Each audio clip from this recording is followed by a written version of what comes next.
What's the deal, my people? You know, this is Don Tony Teflon, Fill the Issues guy, and this is Box Office This Week. We'll be here every week talking about the box office, what is going on in the world of movies and television shows. We'll give you all the numbers, we'll give you all the figures, and then you can make a decision about, you know, if you like this show, maybe you want to go see it, maybe you don't. Live every week, Don Tony Teflon, Fill the Issue guy. Phil, how are you? I'm doing well. It's going to be fun. We don't often get to talk about movies. For the most part, both of our channels have focused more on television over the years, but I know we often talk about movies off the air and when we're not broadcasting. So this is going to be a lot of fun to go through the top movies this year and see if we can see any trends, see what's popular each week and how things go. It's going to be a lot of fun, and we hope you guys join us and share your thoughts in the comments. And obviously, Colin, you can see Tony's call-in number on the screen, I believe, below, or it's popping up somewhere. It is, yeah. We'll do the call-ins the end of the show. We'll do some call-ins and we'll take them, but until then we'll just be chilling and doing everything. But the number will be there. What up to this couple of people that are here joining us live? We'll be here like Fred Grace, and there you go, Fred Grace and Wolf Spear and everything else. So let's go right to it. You know, we've had Barbie has been a juggernaut this season right now, and for the first time since Barbie has been released, it seems that Barbie it's a tie, they're saying right now. Oh, it's a tie. But she may be unseated right now by Gran Turismo. It's nothing. It's not like it's going to be a huge win or lose for her, but you know, Barbie's been out for a very long time, but 6 weeks has been released, and this week they're both at 17 million, right at the back. I mean, total gross for, and this is just for the United States, it's 595 million. Yeah, the numbers that I have are very similar to you, Tony. It actually says Gran Turismo is 17.3, so it edged it out a little bit, but that's all it's made in its entire run. Barbie's at 594 million, and I got to admit, I haven't seen Gran Turismo. When I first heard the name and you mentioned it in the title, I just isn't that the name of like a Clint Eastwood movie? Are we recycling movie titles? Yeah, I think they are. It's about a car. I guess it's a true story in some kind, I guess. But I'm not into car movies myself. It's nothing I'm into, but you know, it's good to see something. $17 million, especially after COVID, there's nothing to sneeze about. I mean, before COVID, you would laugh at that number, but you can't really laugh at a number at 17 million compared to what the box office is doing right now. Absolutely, Tony. It's a different landscape out there for movies. That's why what Barbie and what Oppenheimer has done, and we'll talk about a few other movies on this list that I want to remark about that. But I'm with you with car movies. I might sound like an idiot, but it topped out for me with Days of Thunder, with Rowdy Barnes and Cole Trickle and that kind of, like, that was the peak. And you get that guy from The Princess Bride playing the butthead. To me, like, car movies peaked with that. I wasn't even into the Need for Speed with Jesse Pinkman, what he did after Breaking Bad. So I have no interest in Gran Turismo, but good for that. And I'm probably one of the only people in the world, but I think I've only seen one of the Fast and Furious movies. Tony, I hate to say that. I don't hate to say that. I'm proud to say I don't think I've seen a single one. I think I watched a little bit of the first one and I just knew it wasn't for me. But to your point, number one is Gran Turismo. Number two, or tie 1A and 1B, is Barbie, still after 6 weeks, killing it with another $17 million at the box office. Without a doubt. Number three is Blue Beetle, coming in a $13 million gross. I think they had a lot of expectations. This was supposed to be, James Gunn took over the DC universe. He said that everyone else you've seen, he said, Gal Gadot, you're not getting your movie. Ben Affleck, yeah, out of here. Henry Cavill, go fly somewhere. I'm starting everyone new. But Blue Beetle, we're going to stick with you, Blue Beetle, and we're going to have you be our first movie in the James Gunn universe. And it has been a total disaster. Only grossing $46 million in 2 weeks. Probably cost over $100 million, I would say, easily to make the movie. No way is it going to make any type of buck in its return. How do you feel about the Tony? I hate to say, I think you're even underestimating how much they sunk into this movie. They held on to this movie. This movie was originally released for I believe, an HBO Max, or Max, whatever you want to call it now, release.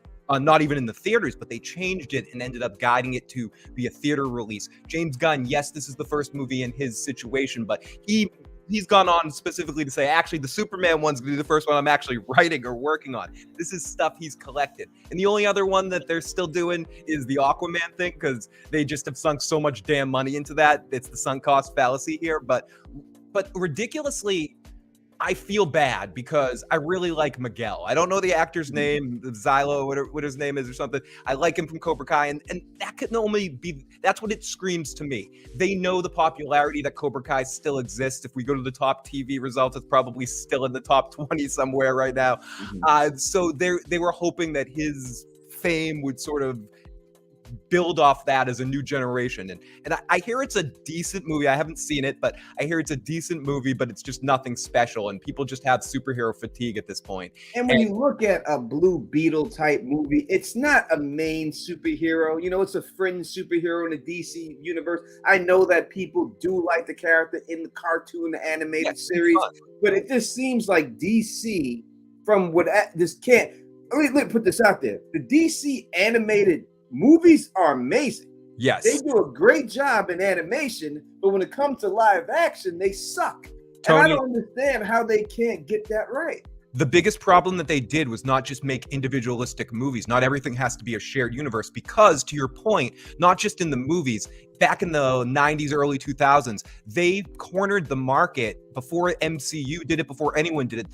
The DCAU, the animated universe created by Bruce Timm, Batman the Animated Series, Superman the Animated Series, Static Shock in the Justice League, and Zeta Project. All those shows fit together in a way that the DC movies could never hope to match, and they shouldn't have tried. It worked for them when they did one-offs. I know Superman Returns wasn't good, the one with Brandon Routh, but for the most part, when they just did one-off movies, Superman, Batman, bam, bam, bam, the Batman trilogy, the Christopher Nolan thing. We'll talk about Christopher Nolan in a second here. But I feel like when they tried to rush all of that, and now to bring James Gunn in at the last minute, Tony, people are over superhero stuff. And if you're going to do something like a Blue Beetle with an unknown character, you got to do something special. We're in a world that has Deadpool, The Boys, and stuff like that, and Invincible, and the John Cena show right there on HBO. You in a post that kind of world by James Gunn. James Gunn, you can't do just a cookie cutter superhero movie like Blue Beetle and expect it to not be a gigantic flop. Yeah, I think that you're going to something here. Right now, we're into more realism, right, in our shows and in our comic book movies. And when you deal with DC and you also deal with Marvel, it's not realistic enough. You know, people want to see. And if you read comic books, and anyone's a comic book fan, comic books are very adult.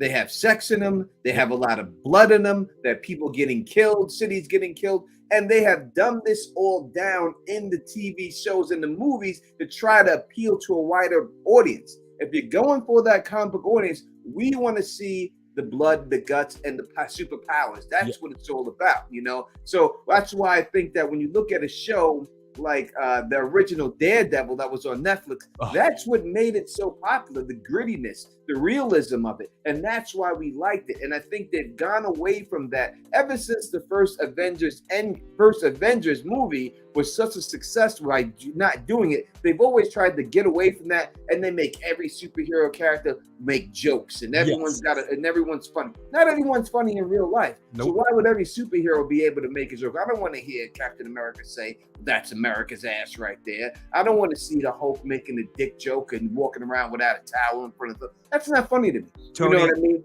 100%. And that's what plagued that whole phase post Endgame with Marvel. It deballed everything. Everything had that little wink and nudge to the camera. It worked in a series like Loki because that was the kind of series it was, but it doesn't work in everything. And he can pull off comedy. And I think that's been saturated throughout. And I agree with you about the grittiness, but also if you're not going to do grittiness, you need to do over the top ridiculosity. Again, we live in a post Boys world. Whether you like it or not, that show exists. And when you do that, when that's out in the world, if you're going to do something crazy and ridiculous, you gotta match that energy. And that's why I can't wait for the next the Deadpool movie. And I think that will end my philosophy and my feelings with superhero movies. Next one up, we have Oppenheimer. Speaking about Nolan, a very long movie, long as hell. but it rode the Oppenheimer Barbie way, like the Barbenheimer wave. Barbenheimer, I yeah. do believe it rode that wave, and it's still, getting $9 million after 6 weeks being released. Still has 299 million in the U.S. being released. I think that I don't know if I would ever go to a movie theater that long and sit and watch a movie. This to me seems like a movie that I would watch when it comes out on streaming. But what about you? How do you thoughts on Oppenheimer? I actually did see this movie. I'm just a Christopher Nolan fanboy, and I think it says a good thing about the movie industry, that Christopher Nolan's movie, and I do think it benefited from the Barbenheimer thing. And it was interesting. That was organic. It was awesome the way that happened. And what I'm cringing for is that now these studios are going to be trying to formulate something like that happening again. And I think what made that so awesome was how it just happened natural. Two movies that have literally nothing to do with each other that came together in that way. I thought it was really organically awesome that it happened. As for a movie, I think what's important about this and what I like about the success of this movie is, maybe I'm an old fart that walked to school in 10 feet of snow, barefoot to get to my movie theaters. But I'm a big fan of the whole movie, like director, writer, talented person that's putting a movie together, not necessarily a studio picture. People like Christopher Nolan, Martin Scorsese, people like that do movies that really engulf and make these art pictures, these big budget art pictures, essentially. And Christopher Nolan's one of the last people that's out there really doing that. There's a few other people that are still doing it, but the fact that he's still making successful, and this was one of his best movies all in all. So I do appreciate the success of this movie, well put together filmmaking. And Tony, it's not a superhero movie. Look at the rest of these ones on this list. It's not something about zooming cars and crazy stuff. It's actually a biography movie. Look at our next two ones. I can't wait to talk about this next one because I'm a huge fan. But it's amazing that a movie like this is made $299 million in a post-COVID world. Exactly. Number 5, Teenage Mutant Ninja Turtles. I would say this is not a very successful movie. 4 weeks, $99 million, 6.1 million this week. I mean, again, if you look at the first Teenage Mutant Ninja Turtle comic book, it was a very, very bloody comic book. It was in black and white, most of it, but it was a bloody comic book. They were fighting, they were doing their things. They did get away from that with the Cowabunga era and the TV show and the eating the pizza and everything else. But as you just said, I think we're too far gone. We're in a world where Invincible exists, right? And I just don't think there's a spot for Teenage Mutant Ninja Turtles in this world. What do you think about that? This is interesting. This is the first time we're going to disagree a little bit, because I think it's a credit to the lasting power of this franchise that this is another version of that kind of worked. I saw this movie and I kind of fell in love with it, just the animation style. It does date back to the comics. You're 100% correct that the comics had a certain bloodiness and edge to it that was only really captured in the 2003 animated series. But what I think is amazing about Ninja Turtles, and I agree with everything you say, I can't disagree with what you say, except I think Ninja Turtles is a random property that just keeps popping up, and it's weird to me because I'm a little bit of a fanboy of it, so I have bias, so I can't talk about it rationally. I think what was good about this movie was that they actually seemed like teenagers. This movie was much more focused, much more of a kid's film, where some of the other ones weren't. And I think that's smart. And I think where Ninja Turtles has found itself successful in the last few years, Tony, the 2012 series, the Rise of the Ninja Turtle series, and this is more gearing towards a younger audience instead of gearing towards the adult audience that followed that comic book. But I agree with you in the sense that as comparative to where Ninja Turtles was when we were growing up, when it's hard to quantify in our discussion right now how fucking big Ninja Turtles was when we were kids. It was huge. It was huge. It was huge. It was no doubt about it. It was a huge movie. Show back then. To me, again, you're talking about teenagers, though they're turtles and they're mutants and they're ninjas. You can't talk about teenage without talking about some type of love interest, right? This is when you start focusing on the other sex and stuff like that. And until the Teenage Mutant Ninja Turtles makes a turn towards that, I just don't think it's ever going to work. I hate to say it because it was cringe, but it was okay. It was good. It was fun, but in a Howard the Duck kind of way. the 2012 Nickelodeon Teenage Mutant Ninja Turtles had a romance angle with a love triangle with Casey Jones, Donatello, and April O'Neil. They made April O'Neil a teenager. They did it. They did make April a mutant too, but it did have a Howard the Duck kind of vibe where you're like, wait, is she gonna do that with that duck? Oh no, don't do that. Well, listen, the Family Guy, the dog is all over the place, right? Of course. Number 6 is The Meg, The Trunch. Number 7 is Strays. Strays, again, with the acting powerhouses that they put into this movie. It's a flop. It's a straight flop. Only 4.7 million, 16 million for its 2 weeks release. I mean, you have these stars in there. Jamie Foxx, and this is, we got love for Jamie Foxx. He was in what he was into, whatever he got into it. He survived it, thank God, and everything else.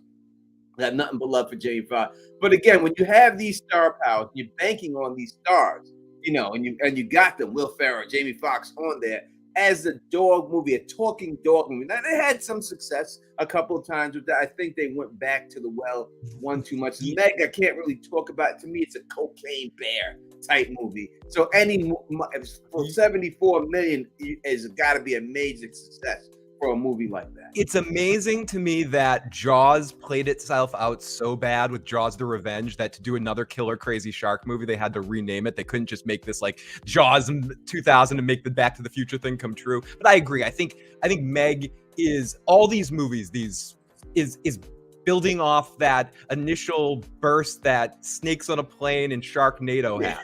Those two movies started this whole thing that we're in now, Tony. And they've been trying to capture the lightning in the bottle those two movies got, just because of the ridiculosity of it. And honestly, because of Ian Ziering and Samuel L. Jackson. And they both just like lived those two parts in those two movies and sold and with those, I could only watch about 15 minutes of the movies. And but Meg, I think it's interesting that people wanted that killer shark movie. And on Strays, one thing I want to point out about Strays, because it might get overlooked, because I think the marketing of it kind of sucked, because they tried to advertise this, but I think it's hard to advertise this, and it's such a select minor audience that an adult talking dog movie. It's not a movie for kids. You can't bring your kids to this. This is like you're talking about Family Guy, like Ted, or what was that movie with the Seth Rogen movie with all the talking fruit? I can't think of the movie name. You know the one I'm talking about. But like this is more of an adult Sausage Party. This was more of like that kind of movie, and I don't think they really advertised it well enough to do that. And you got to advertise it then like a Bad Santa. Yeah, exactly. Right, you gotta put that out there like that. Because to me, with advertisement, I'm thinking it's a movie you're gonna take your kids to go see. But if these dogs is humping each other like dogs like to do, then you gotta advertise it like that and make like that. Carla Wade says from Landau, she goes Strays was hilarious and stuff. Again, Retribution, Liam Neeson. If you're talking about riding something into the sunset, Liam Neeson, he's not the original one. There's people who did it way before him, but I would say, brought it back to life. The old man kicking ass. Tony, I have a specific set of skills for you. And he is road taken to $3 million. That's all he needs. I mean, I'm sure they're not expecting big numbers from this. You know what I mean? It goes to all these old men kicking asses. I think that once you get a the point to when you're 65, you get put here to start kicking young people's ass, and for some reason it's a success in Hollywood. Yeah, and he's gonna keep doing this until he's eventually making straight to Netflix movies like this. And as long as he's bankable, it's like Bruce Willis. Hope he's doing all right with his health issues.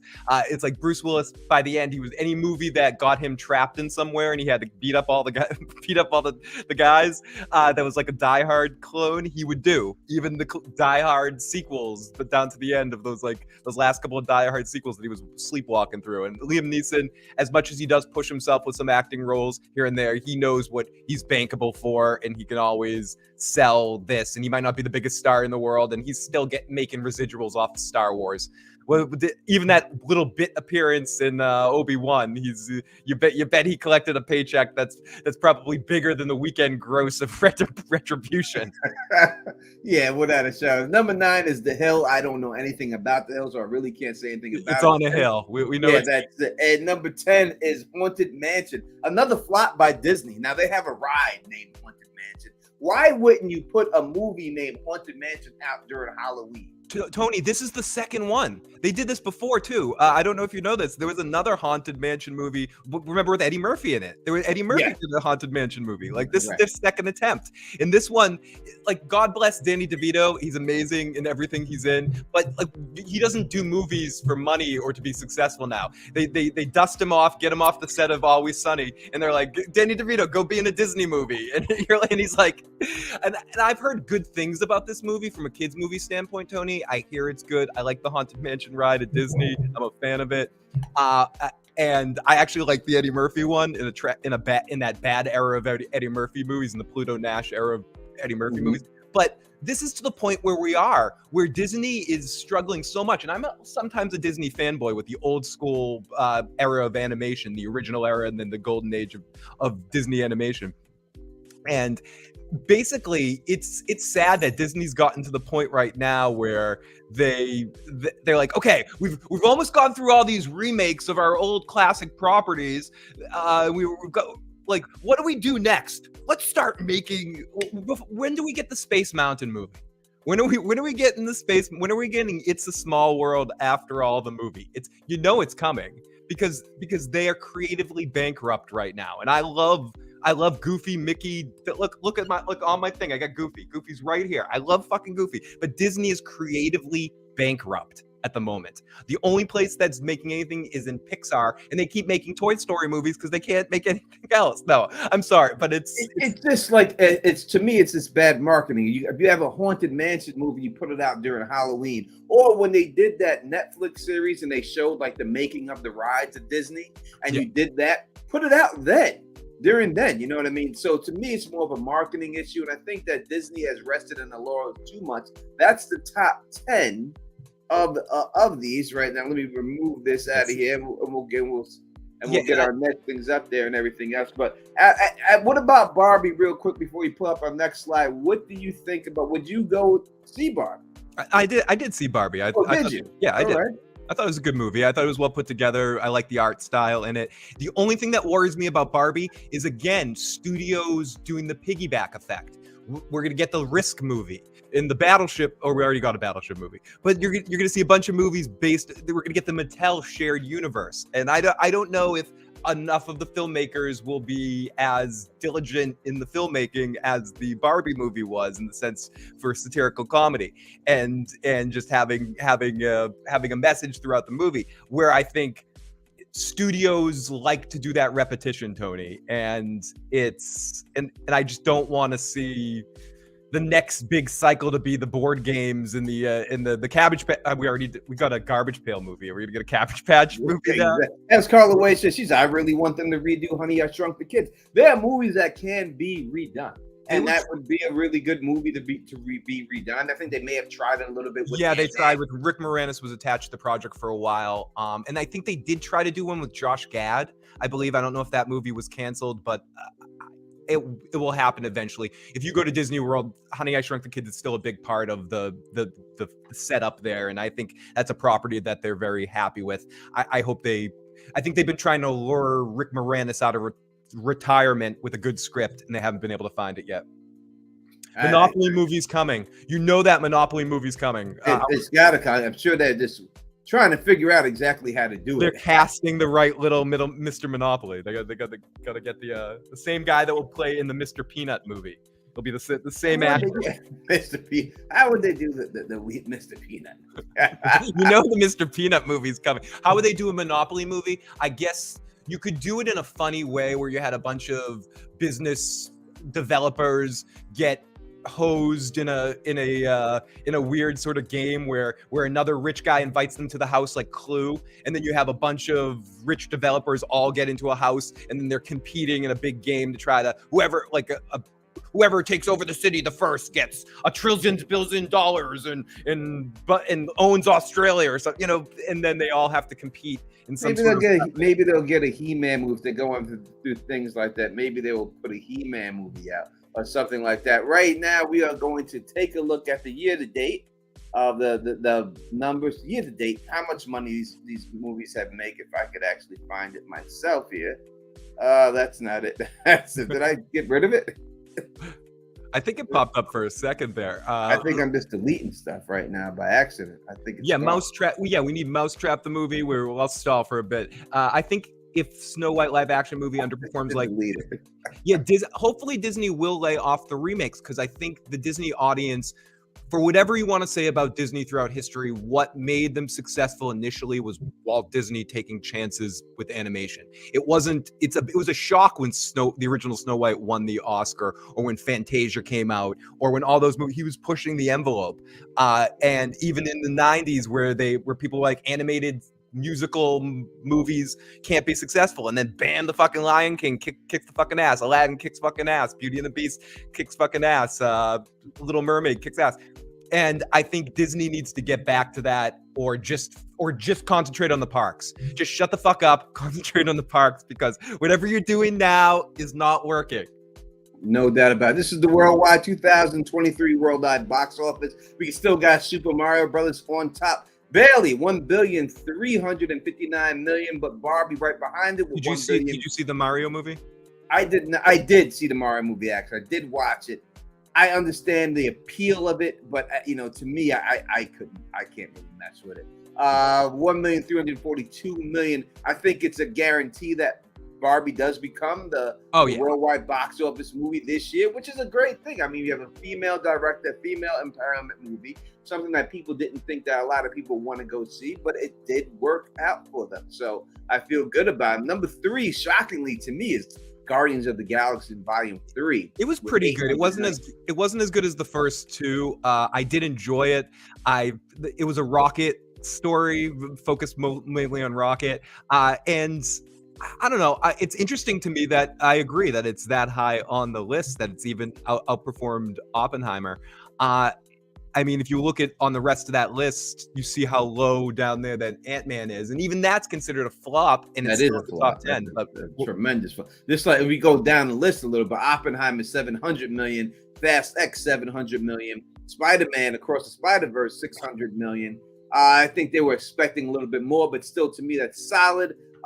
Little Mermaid flop for Disney, $500 million. I know they were expecting a lot more than that. 300 of that $1 million coming from domestic, and about the same coming from foreign. It didn't really take off overseas as they needed it to. But bigger flop as that is Mission Impossible: Dead Reckoning 1 with $500 million. Which is a surprise, considering last year's intense success of the Top Gun movie, and Tom Cruise still being a bankable star and doing all the people complain about CG and obviously the Mission Impossible movies, which I'm not a big fan of, but they focus so much on him doing his own stunts, and that's something that definitely sells a lot of the Tom Cruise stuff. But I think you just made a shitty movie, and you're kind of playing out that franchise a little bit too much. I think with Spider-Man Across the Spider-Verse, it did underperform in the sense, but again, in the post-COVID world, for an animated movie to make that kind of success, I think it won an Oscar last one that came out. Exactly, and it's positively favored. Fast X, it's amazing to me that those movies still make money. And yeah, The Little Mermaid is another in line of Disney dropping the ball because people don't want remakes. I mean, you look at this list too. When you go down the list, Elemental was supposed to be a big hit. It wasn't. Transformers: Rise of the Beast still can't find a niche. They're trying. They keep trying. And I love Transformers, especially the cartoons. But it just seems like they just can't find. No, they're trying to find nostalgia for the old Transformers. But let's get to it. The two biggest bombs on this list, or the two biggest underperforming movies that were expected most, is Indiana Jones at number 13 and The Flash at number 16. I wish this list showed how much money was spent on those movies, especially the Indiana Jones movie. I believe the budget on that movie, it was disgusting with all those effects on Harrison Ford at the beginning. And I did try to watch it. And didn't he like strong arm them saying like, if you want me to do the Star Wars movie, I need to do an Indiana Jones movie. Like you got. I believe he's wanted Han Solo to be dead and out of Star Wars since Empire Strikes Back. He was done with it. He never wanted this character to be back. He hates Star Wars worse than. Seems like such a bitter man. I don't know him personally, but he just comes off to me as such a bitter guy. And he's been with that. With Molly McBeal, is that her? Yeah, I believe Ally so. Bigman. Ally McBeal. Calissa. Yeah, he's been with her like for forever. Why would you be so mad? Have you ever watched the television show Shrinking with him? I did not. Okay, he plays what I assume is the most real character to who he really is as a person. It's on Apple Plus with him and Jason Segel. It's a comedy, but it's sort of like a sad emotional comedy. Probably some of the best work Harrison Ford's ever done. But to your point, he's such a miserable prick on that show that you're just like, he plays this too good. He plays this too good. I highly recommend looking up Mark Hamill's impression of him. He's just listen, kid, I just want to die in this whole entire place. Mark Hamill does a very good Harrison Ford. So terrible. I think John Wick Chapter 4 at 12, Indiana Jones, as we talked about, 13, Meg 2 at 14, unbelievable. Creed 3, great performance for a boxing movie. Yep. Creed 3 at $275,000. The Flash, disgusting. Dungeons and Dragons was okay. Insidious, Sounds of Freedom, and Scream is the rounds out that top 20 list of all of worldwide this year and stuff, and nothing really seems to stand out to me. What about to you? No, I mean nothing really, except for what we were saying of the diminishing returns of superhero movies over time, and understanding that the successes of them are far more specialized. I think you gotta take a breath on that. Otherwise, you're gonna get the way of the mafia movie, of the dodo, in the sense of yes, we still have crime thrillers that are successful, but the 90s was such a hotbed for mafia crime pictures because of the successes of Goodfellas, and then with topping off with the success of The Sopranos as a television series. But since then, they burned out the landscape, and people don't want to. When was the last time you saw a good mafia movie or something come out in the theaters? And they just don't exist anymore, truly, in that sense. Yeah, no, they did they tried to do the one for Netflix for Robert De Niro. But that was even straight to Netflix. They couldn't put that. Yeah. Would you consider a Netflix straight to? Did they put it out for a second Netflix? I think they may have stuck it in theaters because there's like a rule. In order to be nominated, you have to hit the movie theater for a certain amount of time. Yeah, I think they may have did that for that movie just to see if they could hit the movie, which it didn't. But I think to me that that's the you can still do a good mafia movie. You just have to have the right story to tell. Yeah, and I think that's what it comes down to right now. You can't have 90-year-old actors doing this. I mean, it works for Liam Neeson, but it's not working for the mafia. Especially when you're just to keep them going in it, you're gonna do all those age effects. There is a movie coming out, I believe. I forget, is it like a Teddy Roosevelt? I think it might be Martin Scorsese's last movie with like De Niro and Leo. I think it might be like a Teddy Roosevelt movie or something. I could be making that up, but I don't know. But again, looking at the list, I mean, Barbie's a great movie. Oppenheimer is a great movie. I enjoyed the Ninja Turtles movie. But when I'm looking at all of these lists, and I enjoyed Into the Spider-Verse, I think the biggest problem for me is there's a lack of good movies on this list. I'm not saying that means good movies haven't been out, but they don't get the numbers.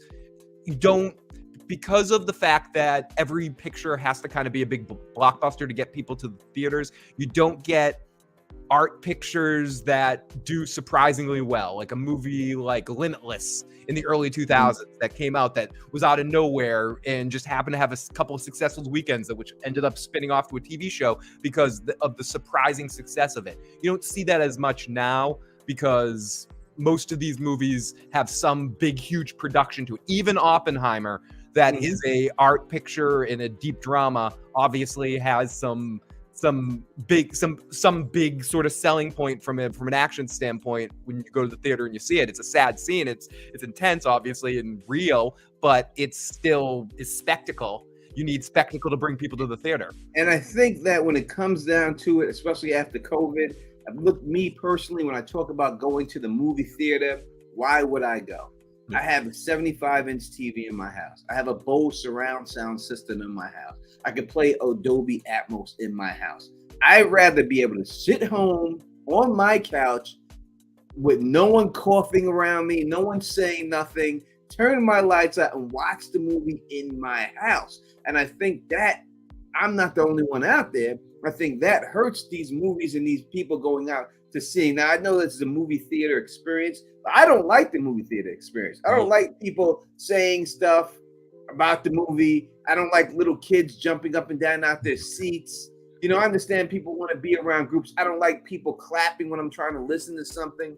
I'd rather just be home and watch it. I don't know how you feel about that. I mean, there was definitely a time period where I enjoyed going to the movie theater, but I think at this point in time, especially with I don't recommend surfing those pirate waters but when you can do that stuff and find versions and cam versions of the movie and all that kind of stuff, it's hard for me. A lot of it has to do with financial reasons too. Going to the movies is an expensive thing, and if I'm going to do something like that, I'm going to shell out to go to a concert or go to an escape room or go to something that I get a little bit more physically out of the situation.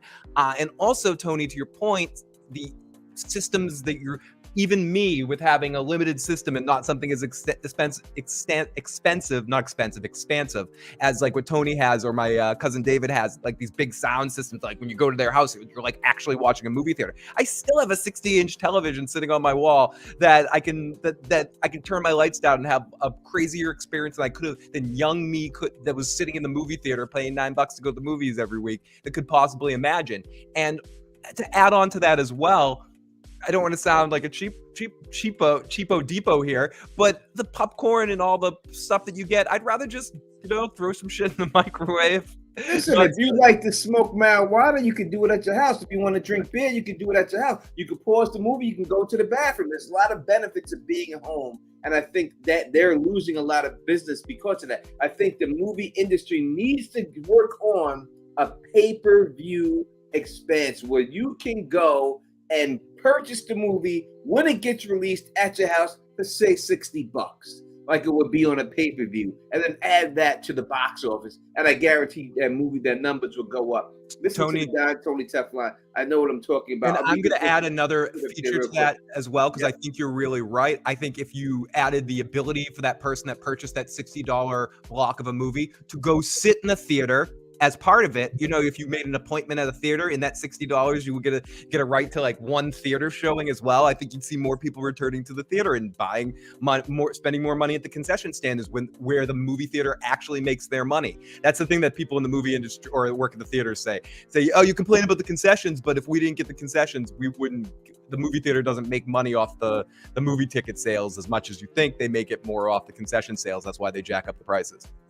No doubt. So now we are going to go into real quick the Nielsen ratings for streaming television shows. Nielsen is always back a couple of weeks. This is the week of July 24th, July 30th. And we have number 1 is Netflix and Peacock Suits. Number 2, Sweet Magnolias by Netflix. And this is for overall list. Disney, Bluey is number 3. Netflix, Bluey. The Witcher is number 4. Let's Trash. stop right there. And when you look at these, Netflix it's hard to say because you can see The Witcher has 24 episodes and they're judging by all the episodes, not just the season that just came out, but all the episodes. And I don't think they should do that, but they do that. And this is for TV shows and movies released on streaming services right now. What do you have to say about the top 5 right now? I gotta say that the thing about the top 5 that I have to say is that I don't really watch any of them, so I can't speak educationally about much of them, other than say I'm surprised at the success of Netflix on this series, and it makes me think that something is the way that they broadcast it is altering the numbers to see Netflix on top. It is. Well, you look at it right now, Netflix / Peacock, they go by the number of episodes, 130. Let's look at Suits, 136 episodes, but only 595 million minutes viewed for all those episodes combined. It's not fair, really, to do that. When you put that out there, it should be the one season. I think they should show, not all the episodes combined. I think that's how you get something like NCIS that has 443 episodes. Yeah, or Grey's Anatomy. NCIS. Look at Grey's Anatomy, right? But I feel like the last time we did something similar to this, Tony, and when we looked at a list, when we were looking at where Cobra Kai was stuck in there, like Friends or Seinfeld was on the list. It pops up every once in a while or two, where it's like around the holidays, you'll see Friends or Seinfeld pop up. And it's interesting that Grey's Anatomy and NCIS are both on this list with all these episodes. Then we've got Transformers: Rise of the Beasts. And let's go through it real quick. Transformers: Rise of the Beasts is 638 minutes just for that one movie. Grey's Anatomy has 417 episodes, and that only 707 million minutes. Yeah, that's insane. Barely beating Transformers: Rise of the Beast, to give you a perspective of how much they're actually watching it. Not good numbers for any of them, but just showing you that if you have 407 episodes, you're only getting 700 million minutes viewed. You're not really doing that good. The list in itself is really weak. We go to originals, and again, we have Netflix. Netflix dominating this list. Original programming, we've got Sweet Magnolias, The Witcher, Lincoln Lawyer, all from Netflix. Then you finally break through with a Hulu for Futurama, and then Prime Video, surprisingly, gets up to 3 on the list. Prime Video, Tom Clancy's Jack Ryan, Good Omens, and The Summer That I Turned Pretty. What do you think about this list? Well, finally something I'm watching with the return of Futurama. I'm glad to see it getting some positive success, because the Animaniacs return on Hulu was crap. And I'm still hopeful for Tiny Toons, but I wasn't really feeling the Animaniacs. But the Futurama one, it's different. Obviously, Futurama's been reinvented several times, but when you get all those main actors back together doing what they do, there's something about it that just works. I think again, it's interesting when you see the Netflix and when we start looking at the episodes versus the minutes and stuff. I think this isn't a credit of what's good, because The Witcher's number 2, and this past season of The Witcher was one of the worst things I tried watching. Hot garbage. I mean, if Oscar the Grouch could live in it, he would. Because that's how bad that show was. And listen, Tom Clancy's Jack Ryan, I love that for Netflix, for Amazon. I love that show. Secret Invasion, again, Disney Plus is an ultimate disaster. It's a disaster. It sucks. This is the 6th episode of Secret Invasion that's out, and this is all you can get is to number 7. That's it with Samuel Jackson. All you can get to is number 7. It just shows that they have flooded the market too much, and they just put too much stuff out there. Your show, Star Trek: Strange New World, is on Paramount Plus. Is making a debut is on the list right there, number 9. I mean, Quarterback, I watched that for Netflix. Good show, but they had 2 quarterbacks nobody cared about. Is it like a Hard Knocks kind of thing? It's a Hard Knocks thing. They follow 2 quarterbacks, but you got the Minnesota Vikings quarterback, Kirk Cousins, and then you got a guy from the Atlanta Falcons, Mariota. 2 quarterbacks no one cares about. Yeah. You know what I mean? If you had some of the top quarterbacks, like a Patrick Mahomes. If you follow Mahomes and Aaron Rodgers, or even then I think they get more, but you got to get a better group of quarterbacks. When I look at this list again, it's pretty shitty all around, but I am happy for Prime Video that they got 3 things on this list, which usually it's just full of Netflix stuff. And I think that, when you look at this, when you look at the way that they show all the episodes, it's easy for Netflix to get on top because they drop all the episodes at once. So when you have a show that drops a weekly episode, say like Secret Invasion, it's going to be hard for them to reach the top spot when you have Netflix has all the episodes out in 1 week. Yeah, and that's another thing to say about Futurama that kind of has the advantage of the back catalog, even though they do work week to week. Hulu's been an interesting thing because we're not seeing some of the other new Hulu series on there. I don't see Only Murders in the Building. Maybe next week when we look at this, we'll see that pop up since this is a couple weeks behind. Yeah, so it's just for the week of July 24th to July 30th. Why they're behind, I don't know, but they always are. So this is more for like the first half of the summer. So it's the Big Bang Theory is still number 7 on this. Yeah, this is the acquired show. So shows that you buy and you okay. acquire. This is the acquired one right here. Netflix, Peacock Suits. Obviously, it was acquired from Peacock. Disney Plus, Bluey is up there. Netflix, Paramount Plus. Obviously, you're going to see NCIS, acquired from Paramount. Netflix, Grey Anatomy. Hulu, Netflix, Paramount, SWAT is on number 5. Netflix, Coco Melon is there.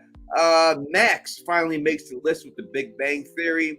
Paramount Prime makes SpongeBob SquarePants. Hulu, Netflix, Peacock, Heartland, and Netflix for Supernatural. To me, when I look at these shows and everything else, it just shows to me, this is just people who either are home bored and they're putting something on in the background while they're cooking or something. But that's what these shows all seem like to me. Or you need all of the SpongeBob, something to babysit your kids while you're doing something else. It doesn't seem like these are shows that actually people are watching to enjoy. It just seems like background fodder. What do you think? Yeah, I mean that there is something to be said about that, right, Tony? That's something that people don't necessarily take into account of television watching these days, where Nielsen ratings used to mean a little bit more something where you're sitting in front of your television, you're actually engaged in it because you got to wait a week to watch it, even if it's on a replay. You got to wait a week, even when you had where people could use DVRs and stuff. Still, it was like you sat down, you're like, okay, now's the time I'm going to watch the thing that I recorded. But now when you have streaming and you have the back catalog of some of these shows, they do become like you're listening to an audiobook or music in the background sometimes. And some of the most productive times I have where I'm working on something, working on some sort of project, even mixing music that I'm like of my band's music or cutting a video or editing a video or something. I'll do it with another television show on in the background. It's something I've watched a million times, like the 1.5 million times I'm going to watch BoJack Horseman or something. It just having it on repeat in the background as almost just repeat behind me. And that's just something that before the streaming era just didn't exist. And I think I'd be curious what the number 1 show for that is. Probably Seinfeld or Friends. Yeah, something like that. No, I would say Law and Order. Oh, well, that's a good one. That is a good one. It's probably SVU. That motherfucker. One of the Law and Orders for sure. Everyone loves that SVU. I guarantee they got that on in the background. This is for the movies of that week. And look at the numbers. Puss in Boots was awesome. Did you see? A lot. Tony, watch Puss in Boots if you haven't. I did watch Puss. It's fucking great. It was fucking great. I did like Puss in Boots. I did. It was surprising, dude. It was like really good. Like, I'm not saying it's like it's the best Shrek movie since the second one. It was really good. It was just good. I did like Puss in Boots. Number 1 at this time is They Clone Tyrone. Transform Rise of the Beast is 2. Netflix Hidden Strike is next. Netflix Happiness for Beginners after that. Netflix Puss in Boots. And Puss in Boots came off on Paramount, a different network too, but Netflix is still claiming it right now. Netflix Miraculous, Ladybug's Cat Noir, the movie. Mona is next. Prime Video, Knock at the Cabin. Incognito for Disney. And last on number 10, The Outlaw. Nothing special here, especially when you look at the minutes. 664 minutes is the top spot, which to me is kind of lame. Yeah, when you look at something, when you see a bigger movie up there, you'll see exactly how sucky that is for all these movies and everything else. But that is just not. Carla Wade's saying The Hunger Games is here and everything else. Yeah, or just the stuff you have on in the background and stuff. Maybe that, like the movie you just watch on repeat all the time. Few Good Men's a movie that I always have on repeat if it's on television. I used to watch it all the time. And the big thing that pops off to me looking on this one, Tony, and maybe with a couple of exceptions of just movies I don't know here, so maybe they aren't. A lot of kids movies. Most of these are kids movies or family movies. Not all of them. I'm sure there's one of these that I just don't know the name of. That Transformers is kind of a kids movie at this point. Maybe Hidden Strike is an action movie of some sort. But most of these are the streaming movies that the parents put on for their kids. Luna's asking where the Apple TV show. So I don't know. I gotta look and see if they do put Apple TV shows. They do put Apple TV shows on here. At this time, there's nothing there. They just got done with Ted Lasso. Yeah. And that's usually their big show that makes this list. Shrinking got ratings too, and got some Oscar or has some Emmy consideration. So, I think you will see Apple when it's in the midst of a season, but I think it's still compared to the base. I think you'll see Foundation pop up on this list in the next couple of weeks. You'll see Foundation pop up there. You might see Silo pop up there. Yep. But Apple TV to me is the best bang for your buck right now when it comes to quality for shows, and the price you have to pay is like $4 is nothing, you know what I mean? So we will see some things like that. Again, when they put these things out, you have to look at the fact that Netflix is dominating the list because they put all the episodes together and they have the most episodes and they drop them all at one time. So I think that's a thing for Netflix, and they should have to do something else about it to combat that Netflix thing. But that is the list for the week right here. We'll still be talking and taking questions and everything else. Yeah, they stink though. Netflix can get all the ratings in the situation, but they're like the dude that's, and I'm that dude at this point in my life, the dude that's hanging out at the party way too late and he should be going home, because Netflix, what they really did was shoot themselves in the foot so many times with these great series and break at least one person that's in our chat or watching this podcast or listening to this at some point in time has been hurt by a Netflix series that got canceled before your time. Maybe it's Glow, maybe it's Santa Clarita Diet, maybe it's something else that I'm not mentioning right now because the list is so exhaustive. Bad Blood should have never been Bad Blood. You got me. That was one of those series that occasionally Tony will message me and be like, Phil, we got to get on this series. You got to watch this show, catch up on it. Sometimes it's gone good. Sometimes it's gone bad in the sense of like shows I enjoy. Or we end up not talking about like a show like Your Honor or something like that. Or Your Honor is a great show. It's a great show, but no one's gonna watch review it because no one's watching. No one's gonna watch it. But that show, I can't believe that it zipped by that quick and didn't catch on. I think it's hard for. Only show that ever catches on Showtime is Dexter. I mean, everything else, nothing's caught on. Yellow Jackets now. And Ray Donovan had success, but even that puttered off towards the end. But I would say Ray Donovan, Yellow Jackets, and Dexter are the only huge successes from. Mindhunters they canceled. Why? Why would you cancel that? Or Mindhunters is a huge one for me as well. But what I meant to say is I caught up with that show. I love Tig from or Kim Coates from Sons of Anarchy, and he's just always an interesting actor. And I caught up in that series in like 2 days, Tony. I was like, oh my God, I'm so ready for more. And then they announced it was cut. I think the biggest sad story for Netflix is the Glow one, because they actually did approve the final season. They shot 2 episodes, and then this is from the producers, they said Netflix basically used the cover of COVID to be like, yeah, we're just going to cancel the show. We're not going to wait out until we can. Prime just did that with the show we were covering with the Peripheral. Yeah, they just did the same exact thing. They cut that show off there. We'll give you your show the expansion honorable mention here for you. But yeah, they just pulled that same bullshit on that show after they approved season 2, and then they just canceled. That's the worst. That's like someone giving you a chance and then they break up with you again. It's just that's like getting stood up for a date. Like Twice. When your chick says yes, I'll meet you, and then all of a sudden you're sitting there, and then she never shows the fuck up. Tony, it's doing it twice because you already got your heart broke once. She said no. Okay, she said no. She said, I don't want to date you. Then she called you back and said, actually, let's go out. Then you went out, and then she didn't show up. Exactly. That's exactly what that feels like. Them doing that and everything else, So that is this week's edition on movie. I forgot the name of the show. Goddamn. Yeah, whatever. Box Office Weekly. Yeah, Box Office Week is the name of the show. Box Office this week. I'm sorry. We're gonna be here every week doing it at the same time every Monday. We'll probably come in a little bit earlier and everything else. Thank y'all for. We're not leaving yet. We're just letting you know. We'll be on here for at least 5 hours. We'll try to keep it to an hour and 10 minutes or so. So if you have any questions, you can put them in the comments section. Again, we do it live. We'll do the call in next week. I don't think anyone's here to call it. So we'll do the call in next week and everything else. Anyone else have any questions about any show that you want to talk about? We're here to answer these questions for you right now. Someone did, I think it was Wolf Spear, asked earlier if we were fans of The Boys. I've mentioned The Boys a couple times tonight. I am a huge fan of that show. I can't wait till it comes back. I think it's going to go in some interesting places. I think Tony. Let me say this about The Boys. Homelander is in the new Mortal Kombat movie. Oh, he is. Is he Johnny Cage or something? Television show. I mean, the video game.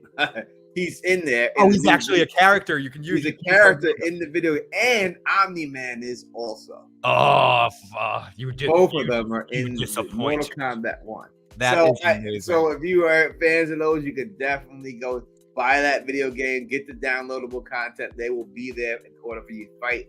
It's hard for me to see how they're going to pull. These guys have such superhuman powers to have them fight the Mortal Kombat movies. You know, it's going to be great to do. Especially Omni-Man. They shouldn't be able to. No one in there should even be able to draw blood, even hurt. No, those Invincible people, like the Death Battle people, did a very good episode. I don't know if you ever check out the Death Battle channel. They basically do animate. You take two random cartoon characters or two random characters from a TV show or a movie, and you put them. They fight them. They animate a fight between the two of them. They did a Homelander versus Omni-Man one, and then they give you the science, like they're breaking down a fight, like they're Larry Merchant breaking down the fight afterwards and telling you what, like, to give you the tail of the tape and shit. It's like idea I wish I had it, but it's a good channel. Anyways, so they had Homelander fight Omni-Man, and he ripped him apart. He fucked with him for a second, but you don't realize the V's, how strong that planet is. And Homelander is, when it really comes down to it, he is the strongest one of those soups, but he is just like an enhanced. He's on drugs, you know. He's not powered by anything. There's certain things he can't do.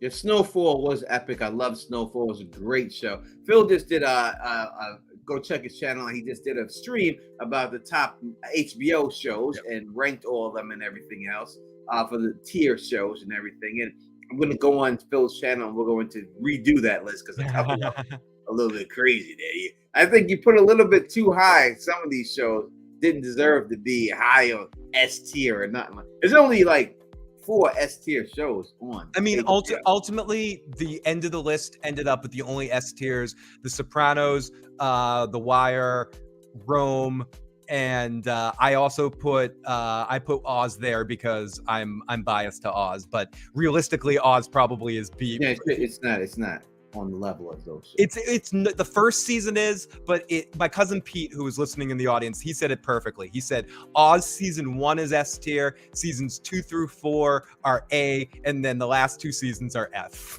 It's for the last 2 seasons are pretty bad. It's not S tier. It's not those ones that you said are the ones that should be there. Nothing else makes it to that S tier. I would also put Curb Your Enthusiasm as a comedy because I think it's successful. I just don't know if we can put that there. I don't think it deserves to be there too. It's a great show. I would drop it. That's not that level.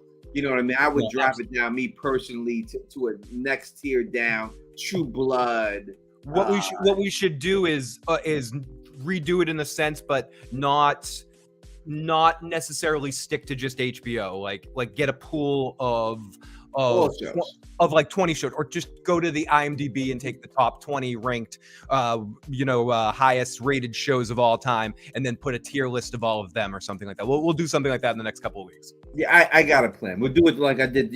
I did the back in the day. I did was a sequel, prequel. 3, you have to have 3 movies of it. Trilogy, tournament, top trilogy movies, and put them in a bracket system and had them go up against each other. Awesome. You know we what get I mean? People to vote on it and stuff. And that's what we had it like that. And we had you had The Godfather versus, in the end, I think it was Godfather versus Toy Story on one side, and Indiana Jones versus, what was the other? I don't think Star Wars made it that far. I have just a basic question for you, because I don't know the answer from your standpoint, but what is the superior movie, The Godfather or Goodfellas, in your mind? Goodfellas. Yeah, me too. As much as I Yeah. love the Godfather, I think the individual performances are great. I think Goodfellas is the best mafia movie ever made. It's the greatest. It's either Goodfellas. Sorry, so it's the greatest mafia movie of all time. Goodfellas. I don't think that you can. There are other great movies, but this There's is so many great. great ones, but that's to me. Yeah, Donnie, no. Listen, Scarface is a great, amazing Donnie movie. I Brasco is probably watched Scarface more than any of them. Tony, Donnie Brasco is an amazing movie. Donnie Brasco is a great. With Johnny great Depp movie. and Al Pacino, underrated when people talk about mafia movies, but it is a fucking great movie. But It is a great movie, Donnie Brasco. You know, even the one in the Bronx. the black girl not this boy's like with the black chick. Your friend is in it. No, my friend's in Goodfellas. Oh, your friend's young. My friend, yes, Chris Scott. Not this boy's Scott a Bronx Tale. Bronx Tale. I was confusing it with the De Niro and Leonardo DiCaprio, This Boy's Life, which is a completely different movie. But The Godfather is the argument in The Godfather and Godfather 2, because some could argue, and obviously it's been made over time, that Godfather 2 is the superior picture to Godfather 1. I personally like the original one better just because of Marlon Brando's performance, but that second movie is a tighter movie with the bouncing back and forth. If we were talking about the greatest sequel of all time, I would say it's between The Dark Knight and Godfather 2. Like, those two movies are probably the two greatest sequel, the greatest sequel of all time. Now we're going into different things real quick. But I said we'll go to 1 hour. Yeah, we're just bouncing. I mean, someone said Godfather's always the answer. All right, so the greatest sequel movie of all time. I don't know how you can't go Empire Strikes Back. Ooh, that's a good one too, Tony. That is an amazing one. So that's another one we'd have to probably vote it. Godfather 2, Empire Strikes Back. So it has, in order to be the Knight greatest sequel, you have to say that it's better than the original. Okay, right? I think Dark Knight. That has to be the standard set. So when you look at movies that are better than the original, Empire Strikes Back is better than Star Wars. Yep. So I mean that The Dark Knight is better than Batman Begins. Aliens is a great sequel. Terminator 2 might be the answer. Terminator 2 is better than Terminator 2 might be the answer. I'm sorry. Andrew put the Terminator 2 on there. Oh, Andrew, I'm with you, Andrew. That might be the answer. Terminator 2 might be the answer.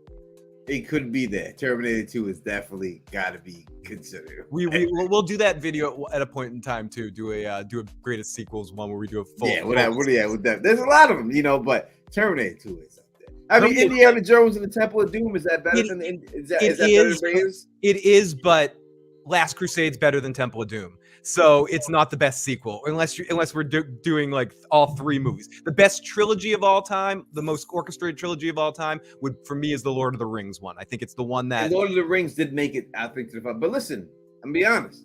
Toy Story, dude. Tony, there's a fourth movie though.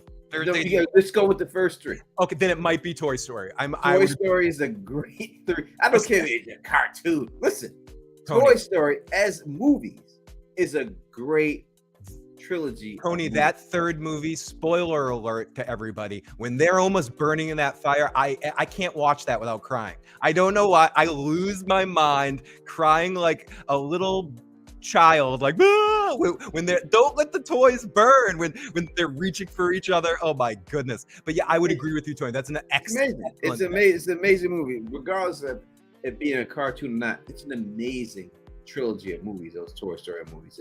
It should be up there. Carl Wade says Grown Ups 2 is a great sequel. They filmed that in the next door town. I got to watch some of the filming of that. I met Shaq. Conan Destroyer. No, it's not close. I think it's being funny, but no, Conan Destroyer. Yeah. But yeah, you're right. I mean, like if we think about trilogies, you got Lord of the Rings, you got Toy Story. I mean, as much as people might say the original Star Wars movie, I know a lot of people have problems with Return of the Jedi. It's not just one person or two people. There's a lot of problems with Return of the Jedi. It didn't make it to the end. I mean, if anyone is here and you're interested in that, go on my channel and search it. I did it with Don Willie and I did it with James Buchel and a couple of other people. Did it a long time ago. And I had the brackets. I may look at it, get the brackets, and do it again with Phil. and go through it and everything else. Indiana Jones is another good pick. Those first 3 Indiana Jones movies are near perfect the way they all flow into each other, even though I would say Indiana Jones made it pretty far. It made it far. The first 3 movies made it pretty far. The first 3 Die Hard movies are pretty damn good too. I wouldn't say they're top tier, but the Die Hard 1, Die Hard 2, and Die Hard Back to the Future was on the list. Yeah, Back to the Future should definitely be on the list. It was on the list. I don't love the third movie because I don't love Westerns, but it is really well done.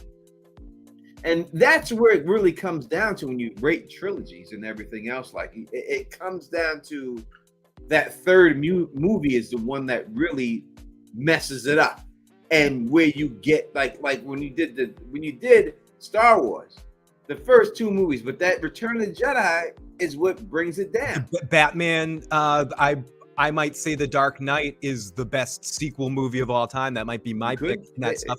But The Dark Knight Rises is not the best third movie in a trilogy. That movie puts me to sleep. I don't think it's a bad movie, but it's not good. Let's put, all right, Will Smith says Empire Strikes Back and Rogue One. We can't put Rogue One in this, right? Yeah, we can't just. In order. We do it. Really, I just pick 3 random Star Wars movies and say those are the best trilogies. So I like Revenge. Yeah, you can't. We can't do that. We can't do it. But Die Hard, people saying Die Hard 3 best. That's good. The Matrix, Blade trilogies are good. Zoolander 2, forget about it. KP. I can't go with you on that one. I have to just say about Die Hard 3 that it doesn't get enough credit in the Die Hard sequels series because it just gets forgotten about because Die Hard 2 is such a clone of Die Hard 1. Die Hard 3 is actually a really fun movie. Sam Jackson steals the show in that movie, and him and Bruce Willis have excellent chemistry. Bruce Willis plays the whole movie hungover, and Sam Jackson is just shitting on him the whole time. It's a good movie. Andrew says The Matrix is up there. I don't think so because the third movie, I think it doesn't. I don't even know if the second one holds up. I almost wish The Matrix was just The Matrix, like the one. Just the one movie, just the one and done. I can't put The Matrix in there. But some people, like if you were a fan of the style of the Matrix 2 and Matrix 3, I could see someone putting The Matrix as a top of their list because both those movies do that thing that's the second one and the third one are so over the top that if someone's into it's just too much for me. Sometimes like when you have 1,000 Agent Smiths coming in, it's just too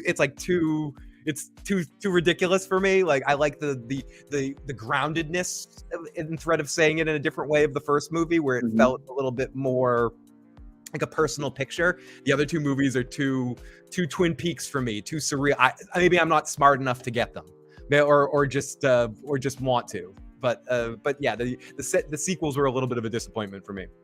Yeah, I can't rank them in there at all. This is not good. National Lampoon Vacations. You want to start going to that and going to Airplane and things like that. You would have to. They have to. I mean, if you think about it, there's not too many comedy ones that made it to 3 years.